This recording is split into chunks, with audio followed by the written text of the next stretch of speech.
Olá, inicialmente gostaria de agradecer o convite da Comissão Científica do 5º Simpósio da Rede de Recursos Genéticos Vegetais do Nordeste pelo convite.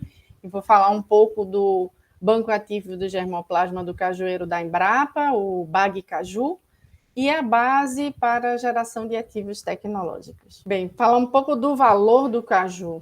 Nem preciso me esforçar muito, né? Só falar que é uma planta nativa, resiliência ao estresse hídrico, as altas temperaturas, importância socioeconômica, em especial para o homem do Nordeste, destacando mais a fase de seca, os períodos de estios prolongados.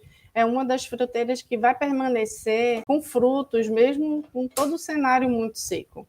E são muitos produtos só a partir da castanha e do pedúnculo, sem falar da planta que dela tudo se aproveita, tanto do interesse da indústria como do pequeno produtor. A amêndoa, que é um dos carros-chefes como produto, tem um consumo crescente.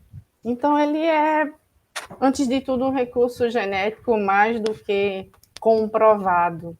E por conta dessa importância econômica, a Embrapa conserva o Banco de Germoplasma do Cajueiro.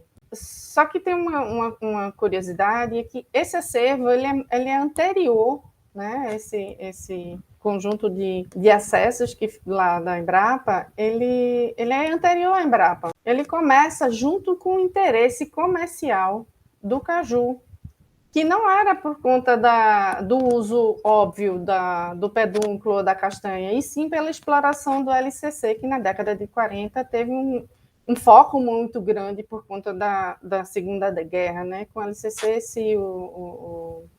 era usado para componentes, para freio, coisas de carro, enfim. Então, junto com as primeiras atividades, aconteceram as primeiras coletas e o estabelecimento do primeiro acervo, que foram coletas de populações espontâneas cultivadas entre litoral e transição litoral da Caatinga, tudo no Ceará, pelo próprio chefe de campo da estação, que era chamada Campo de Cajueiro de Pacajus. Esse acervo permanece lá bem mantido. Atualmente, o banco conta com cerca de 800 acessos na mesma localização. Então, do banco do BAG Caju em relação a ativos tecnológicos, qual é o primeiro ponto que tem que se falar? É que as cultivares são os ativos tecnológicos que mais têm relação a bancos de germoplasma. Está assim, ligado às atividades fins de conservação de germoplasma. É você manter a diversidade genética, mas com foco no uso. E o que se pensa logo inicialmente são cultivares. Tá? E de todas as cultivares lançadas na Embrapa de Cajueiro, 90% tem aporte vindo do banco. Tá?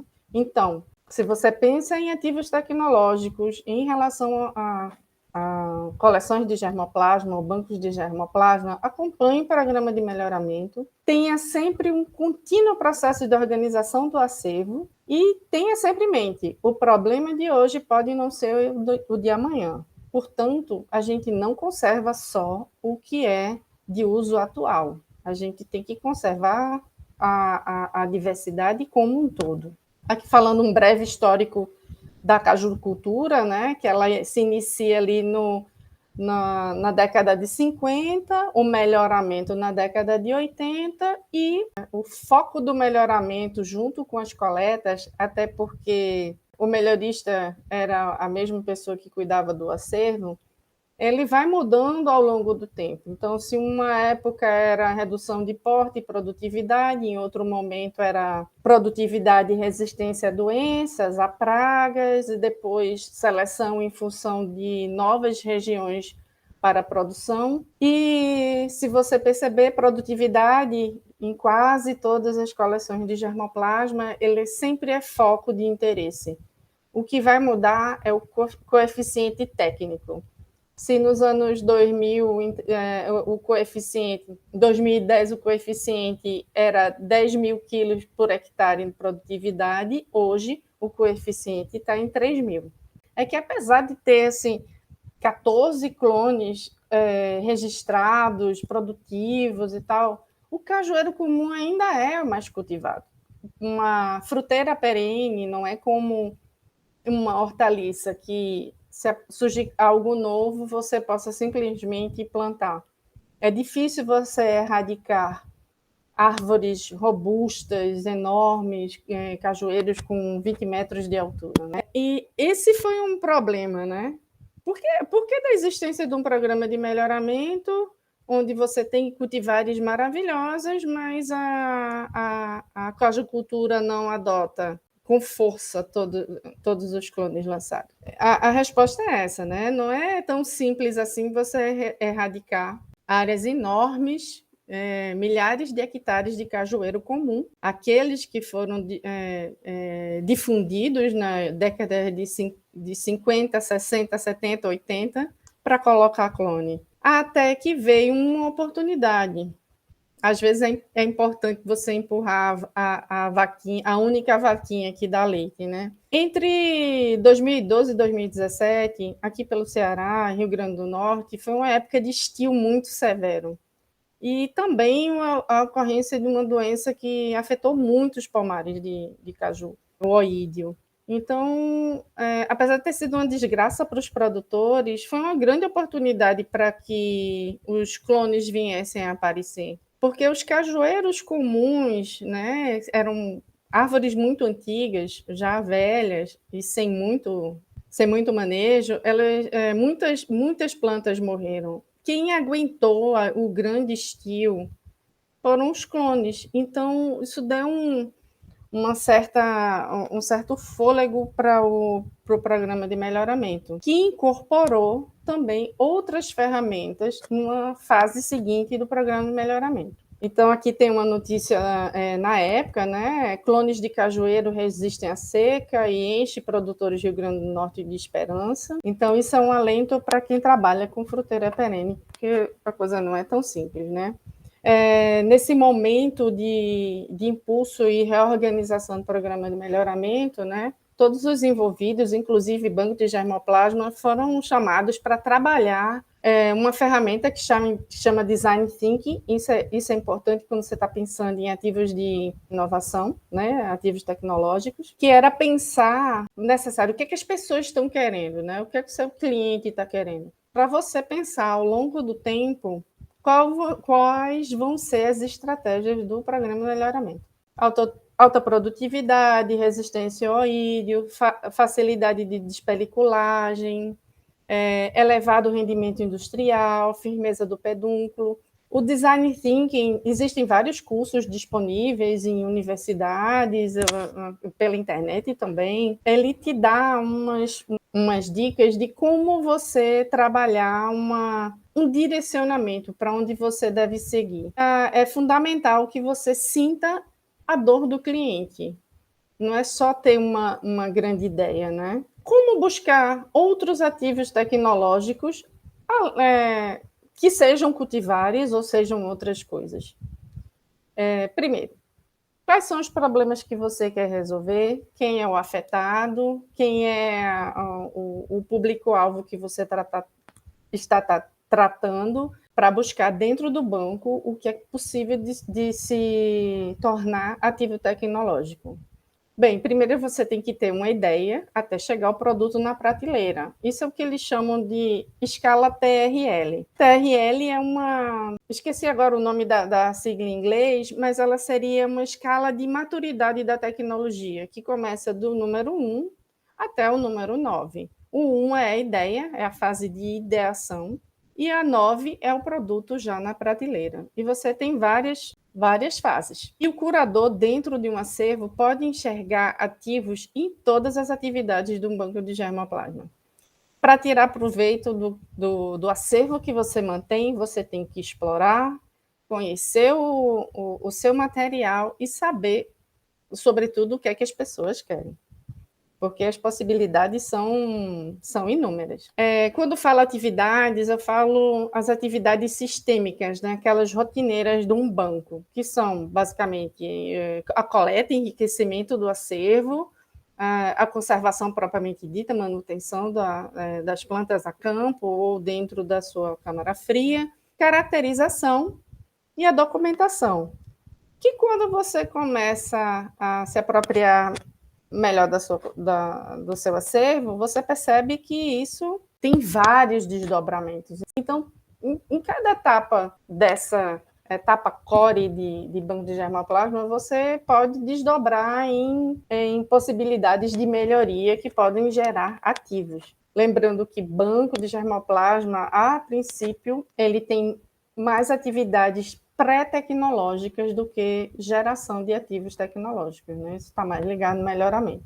Então, dentro das atividades sistêmicas do banco, no caso específico do Bacaju, para mim é dentro da caracterização onde vão ter mais possibilidades de você prospectar ativos.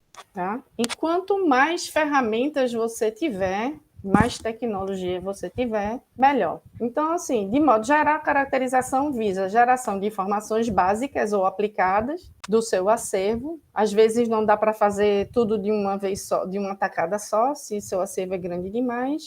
Por exemplo, hoje eu tenho cerca de 800 acessos. Se eu botar 10 frutos por acesso, eu não consigo processar 8.000 frutos de uma tacada só. Imaginando que você vai para o campo de manhã, os frutos chegam à tarde e você de cara vai ter que fazer foto, cor, formato, descastanhamento, dimensões e massa.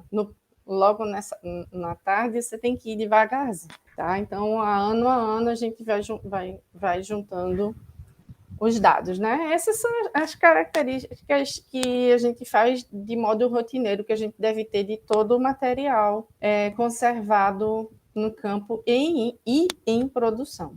Quanto mais você tem acesso a técnicas mais sofisticadas de análise, maiores são suas possibilidades de prospectar coisas interessantes, né? Então, técnicas de espectroscopia, tomografia, imagens digitais, imagens através de drones, né? Usando robótica, câmeras multiespectrais, vão te dar assim, uma quantidade de dados enormes. Boa parte das técnicas são caras e precisam de equipamentos mais sofisticados e, em geral, bancos de germoplasma não são os laboratórios ricos, né? Mas o importante é ter amigos ricos que possam te ajudar e ir atrás dessas novas possibilidades, né? O importante é que são técnicas de aquisição de dados que não destrutivas, onde você pode observar dados ao longo do crescimento das plantas, em processos dinâmicos de resposta a estresse, ou em situações específicas como temperatura foliar, arquitetura de árvores e folhas. A cada par de anos vão surgindo novos equipamentos e técnicas mais sofisticadas, onde você pode explorar coisas interessantes dentro do seu acervo. Fizemos alguns trabalhos e eu destaco esse como super importante para mim, que tem um acervo enorme, com muitas árvores, com uma variabilidade muito grande, e onde qualquer técnica mais sofisticada que eu vá fazer vai dar muito trabalho ou vai ficar caríssimo, que foi o trabalho de fenotipagem e genotipagem ampla do cajueiro, foi feito junto com pesquisadores do Senagem, e que nos permitiu criar uma base de dados, um dataset de 12.000 SNPs de todo o banco do caju. A gente marcou todas as árvores. Tá? Então, a partir desses dados robustos, ele está sendo organizado para a formação da nossa coleção nuclear, bem representativa da variabilidade genética conservada, né? Esses dados estão depositados no Fitosome, é o primeiro genoma de fruteira nativa, né? Uma plataforma industrial robusta. E a partir da coleção nuclear, onde você vai ter o máximo de representatividade do acervo com um número menor de acessos, isso vai nos permitir usar técnicas mais caras e mais sofisticadas de fenotipagem num acervo menor e, a partir daí, construir nossas coleções temáticas também assistidas por dados genômicos. Tá?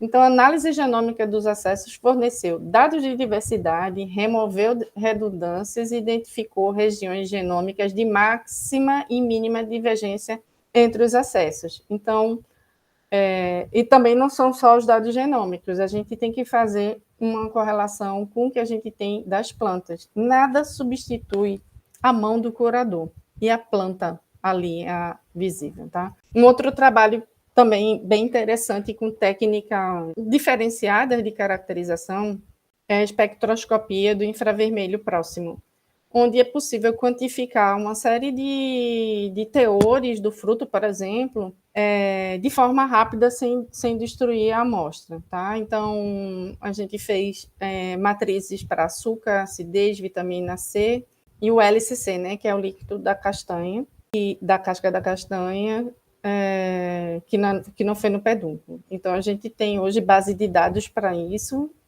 tá? E adianta muito o trabalho, porque toda essa parte de análise da pós-colheita gasta muito tempo. A partir, inclusive, desses dados de INI, a gente construiu uma base de dados de acessos sem LCC algum. E também outras características de interesse, como uma possível tolerância ou resistência a pragas, a partir dessa base de dados, tá?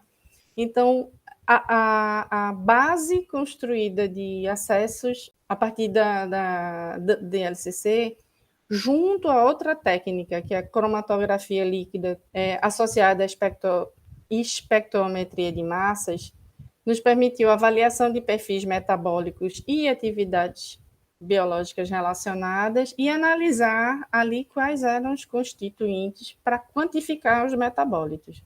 Tá? Então, a gente já tinha a caracterização de LCC e foi feito um outro trabalho vendo os metabólitos que estavam nas castanhas, infestadas por traças das castanhas, que é uma praga que tem anos que ela tem uma incidência muito alta no banco ou nas áreas de produção, e tem épocas que ela tem uma ocorrência muito baixa.